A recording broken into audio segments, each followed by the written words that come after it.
234 தொகுதிகளிலும் களமிறங்கிய தேர்தல் ஆணையத்தின் ரகசிய டீம் வசமாக சிக்கிய உதயநிதி. 200 பூத்துகளில் கண்டுபிடிக்கப்பட்ட 20,000 போலி வாக்குகள். உச்சநீதிமன்றத்திற்கு போகும் அதிர்ச்சி பட்டியல். வணக்கம் நண்பர்களே. இந்திய தேர்தல் ஆணையம் பீகாரில் சார் என்கிற வாக்காளர் திருத்த சட்டத்தை நடைமுறைக்கு கொண்டு வந்தபோது மு.க. ஸ்டாலின் ரொம்பவே கொந்தளித்தார். இதற்கு தடை போட வேண்டும் என்று உச்ச நீதிமன்றத்திற்கும் போனார்கள்.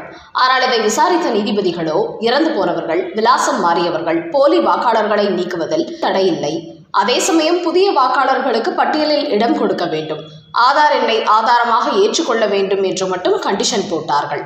இதன் காரணமாக தற்போது தமிழ்நாடு, கேரளா, மேற்கு வங்காளம் உள்ளிட்ட அடுத்த சட்டமன்ற தேர்தல் நடைபெறவுள்ள மாநிலங்களில் தற்போது தேர்தல் ஆணையம் களமிறங்கியிருக்கிறது.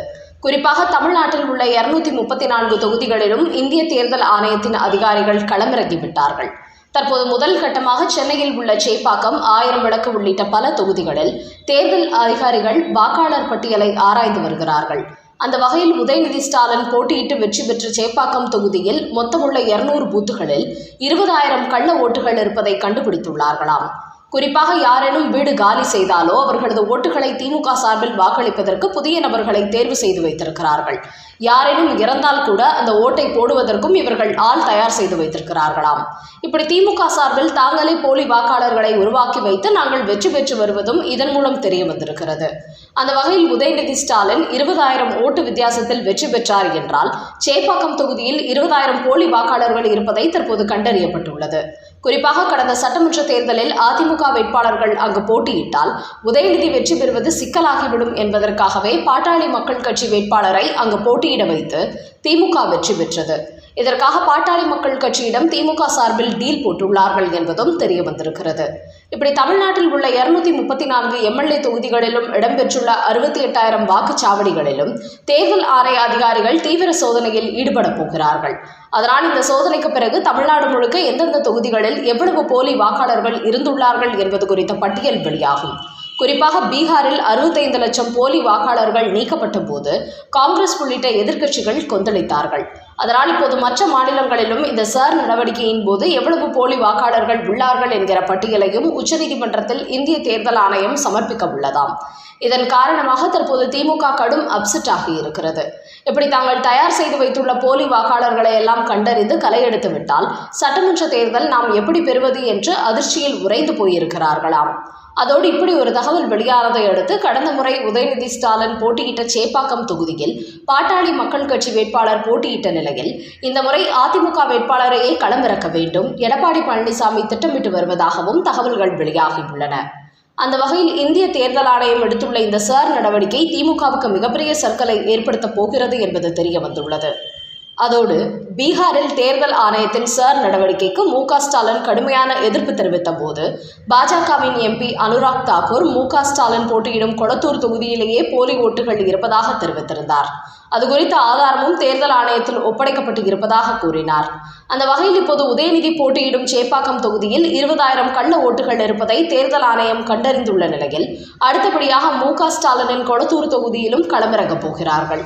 இதனால் திமுகவின் முக்கிய புள்ளிகள் போட்டியிடும் ஒவ்வொரு தொகுதியிலும் எவ்வளவு கள்ள ஓட்டுகள் போடப்பட்டு வந்துள்ளது என்பது குறித்த பட்டியலும் அடுத்தபடியாக வெளியாக உள்ளது. இப்படி சட்டமன்ற தேர்தலுக்கு முன்பாக தேர்தல் ஆணையம் நடத்தும் இந்த வாக்காளர் திருத்த சட்டமானது திமுகவின் வெற்றிக்கு ஆப்படிக்கும் நடவடிக்கையாகவே அமைந்திருக்கிறது. பாஜக வாக்கு திருட்டு செய்து வருவதாக கூறி வந்த காங்கிரஸ், திமுக உள்ளிட்ட கட்சிகளே இப்போது இந்த சர்ச்சையில் சிக்கப்போகும் அபாயம் ஏற்பட்டிருக்கிறது. அடுத்த செய்தி. எடப்பாடி கொடுத்த சீக்ரெட் ஃபைல், மு.க. ஸ்டாலினுக்கு ஆப்படிக்கும் அமித்ஷா. தமிழக அரசியலில் இதுவரை திமுக செய்யாத வரலாற்று சாதனையை தான் செய்து காட்டிவிட வேண்டும், தொடர்ச்சியாக 2 முறை திமுக ஆட்சியில் அமர்ந்துவிட வேண்டும் என்று மு.க. ஸ்டாலின் கடுமையான திட்டங்களை எல்லாம் தீட்டி வருகிறார். ஆனால் இந்த நேரம் பார்த்து நடிகர் விஜயும் களத்தில் இறங்கி மு.க. ஸ்டாலினுக்கு ஆப்படிக்கும் வகையில் திமுகவுக்கு எதிரான அதிரடியான அரசியலை தொடங்கி இருக்கிறார். இதனால் திமுகவின் பெருவாரியான வாக்குகள் பிரிந்து தன்னால் மீண்டும் வெற்றி பெற முடியாதோ என்று மு.க. ஸ்டாலின் கடுமையான ஆதங்கத்தில் இருந்து வருகிறார்.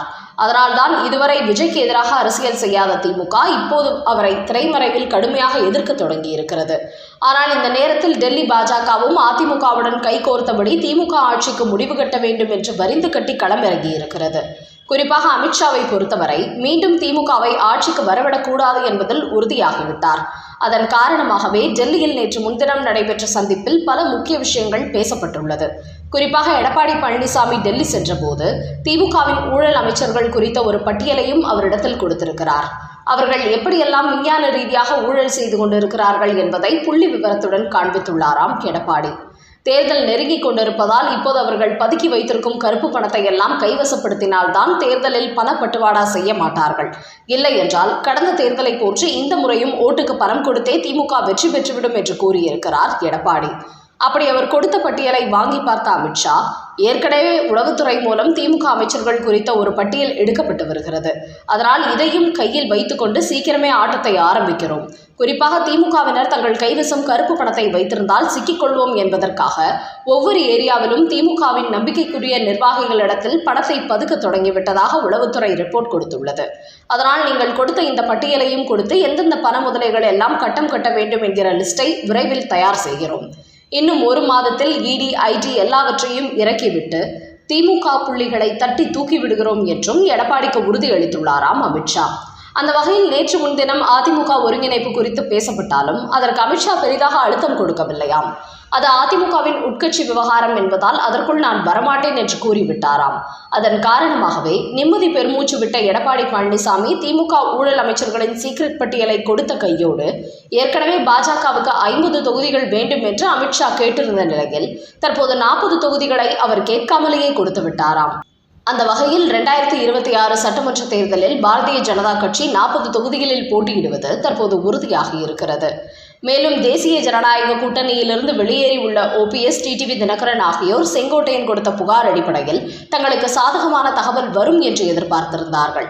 ஆனால் இப்போது டெல்லி மேலிடம் உட்கட்சி விவகாரத்துக்குள் வரமாட்டோம் என்று கூறிவிட்டதால் உச்சகட்ட அதிர்ச்சி அடைந்திருக்கிறார்கள். இதன் காரணமாக OPS, டிடிவி தினகரன், செங்கோட்டையன் ஆகியோர் அப்செட் ஆகியிருப்பதோடு விஜய் கூட்டணியில் இணைந்து தேர்தலை சந்திக்கலாமா இல்லை தாங்கள் ஒரு தனி கூட்டணியை உருவாக்கலாமா என்று யோசிக்க தொடங்கிவிட்டதாகவும் அரசியல் வட்டாரங்களில் கூறுகிறார்கள்.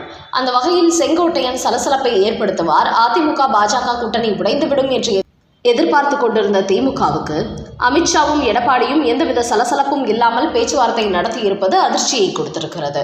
அதனால் இனிமேலும் அதிமுக பாஜக கூட்டணியை உடைப்பதற்கு வாய்ப்பே இல்லை என்பதை புரிந்து கொண்ட திமுக இனிமேல் பாஜக கூட்டணிக்கு செல்லும் கட்சிகளை எப்படியாவது திமுக பக்கம் இழுத்தாவது தங்களது வெற்றியை தக்க வைத்துக் கொள்ள வேண்டும் என்று திரைமறைவு வேலைகளை மு.க.ஸ்டாலின் தொடங்கியிருப்பதாகவும் தகவல்கள் வெளியாகியுள்ளன.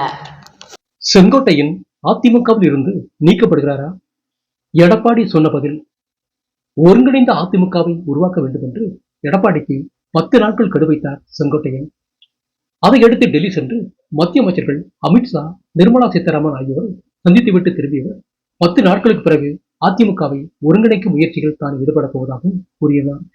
ஆனால் தற்போது அவர் சொல்லி 10 நாட்கள் முடிவடைந்து விட்டது. இந்த நிலையில் எடப்பாடி பழனிசாமியும் டெல்லி சென்றுவிட்டு திரும்பியிருக்கிறார். என்றாலும் எந்தவித மாற்றமும் நடைபெறவில்லை. அதோடு அமித்ஷாவை டெல்லியில் 1 மணி நேரம் சந்தித்து பேசிய எடப்பாடி பழனிசாமி அங்கிருந்து திரும்பி காரில் புறப்படும் போது முகத்தில் வெள்ளை டவலை போட்டு மூடிய புகைப்படங்கள் வெளியாகி சலசலப்பை ஏற்படுத்தியது. இந்த நிலையில் இன்று மீடியாக்களை சந்தித்த எடப்பாடி பழனிசாமி அது குறித்து கேள்விகள் கேட்கப்பட்ட போது, காரில் வரும்போது என்னுடைய டவலை எடுத்து முகத்தை துடைத்தேன், அப்போது எடுக்கப்பட்ட புகைப்படங்கள் தான் அது, அதை வைத்து நான் முகத்தை மூடிக்கொண்டு வந்ததாக செய்தி பரப்புகிறார்கள் என்று கூறியுள்ளார். அதோடு செங்கோட்டையனின் கட்சி பதவியை பறித்த நிலையில் அவரது உறுப்பினர் பதவியை பறிக்கும் வாய்ப்பு உள்ளதா என்று அவரிடத்தில் மீடியாக்கள் கேட்டபோது, செங்கோட்டையன் கட்சியின் கட்டுப்பாட்டை மீறி செயல்பட்டதால் அவர் மீது நடவடிக்கை எடுக்கப்பட்டது. ஆனால் உறுப்பினர் பதவியிலிருந்து அவரை நீக்குவதா வேண்டாமா என்பது குறித்து கட்சி தலைமைதான் முடிவு செய்யும். உட்கட்சி விவகாரத்தை அவரை போன்று பொதுவெளியில் பேச நான் தயாராக இல்லை என்று கூறியுள்ளார் எடப்பாடி பழனிசாமி.